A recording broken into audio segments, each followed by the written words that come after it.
السلام علیکم ورحمۃ اللہ وبرکاتہ۔ محترم سامعین، میں آج تراویح کے ثبوت کے بارے میں اور تراویح کے فضائل کے بارے میں آپ حضرات کے سامنے کچھ لب کشائی کرنے کی کوشش کر رہا ہوں۔ عن ابی ہریرہ رضی اللہ تعالی عنہ قال قال رسول اللہ صلی اللہ علیہ وسلم من صام رمضان ایمانا واحتسابا غفر له ما تقدم من ذنبه ومن قام رمضان ایمانا واحتسابا غفر له ما تقدم من ذنبه ومن قام ليلة القدر ایمانا واحتسابا غفر له ما تقدم من ذنبه او كما قال علیہ الصلاۃ والسلام، جس کا آسان سا ترجمہ میں آپ حضرات کے سامنے کرنے کے لیے جا رہا ہوں۔ حضرت ابو ہریرہ رضی اللہ تعالیٰ عنہ روایت کرتے ہیں کہ رسول اللہ صلی اللہ علیہ وسلم نے فرمایا کہ جو لوگ رمضان المبارک کے روزے کو ایمان اور احتساب کے ساتھ، ایمان اور احتساب کیا ہے؟ یعنی ثواب کی غرض سے رکھیں گے، اللہ ان کے سب گزشتہ گناہ یعنی پچھلے گناہ کو اللہ معاف کر دیں گے۔ اور ایسے ہی جو لوگ ایمان و احتساب کے ساتھ رمضان المبارک کی راتوں میں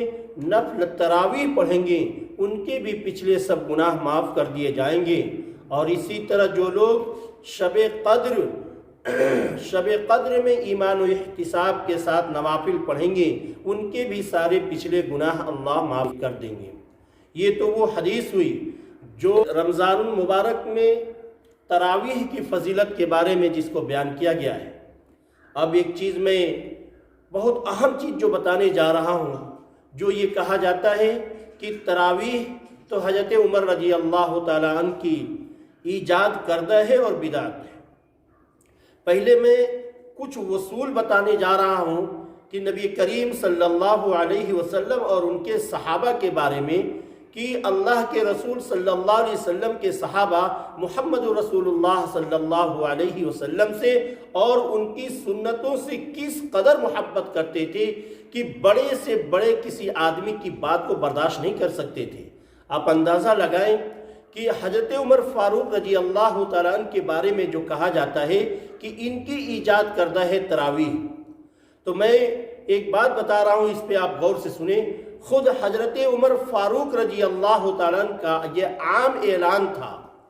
کہ میری اطاعت اس وقت تک ہے جب تک میں اللہ اور اس کے رسول محمد رسول اللہ صلی اللہ علیہ وسلم اور حضرت ابو بکر صدیق رضی اللہ تعالیٰ عنہ کی سیرت پہ عمل کرتا رہوں۔ آگے فرماتے ہیں حضرت عمر رضی اللہ تعالیٰ عنہ، اور جہاں تک خالق کی معصیت کا مسئلہ ہو، اللہ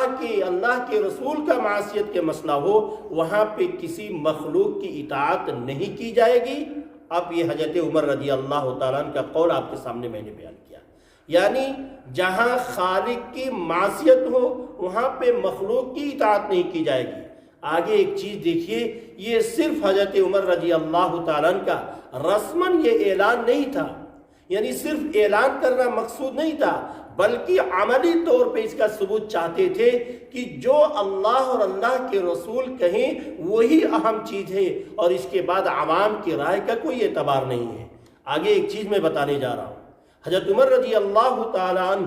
نے لوگوں کو آزمانے کے لیے، یعنی ایک تو حضرت عمر نے جو اعلان کیا اس کو چیک کرنے کے لیے، آزمانے کے لیے برسر ممبر ایک مرتبہ اعلان فرمایا کہ لوگوں، اگر میں سنت نبی صلی اللہ علیہ وسلم اور سیرت صدیق کے خلاف اگر تم کو میں حکم دیتا ہوں تو تم لوگ کیا کرو گے؟ غور کریں، یہ پورے صحابہ کو چیک کرنے کے لیے کہ میں سنت نبوی اور سیرت صدیق کے خلاف اگر میں تم کو کوئی کام کا حکم دوں تو تم لوگ کیا کرو گے؟ لوگ خاموش رہے۔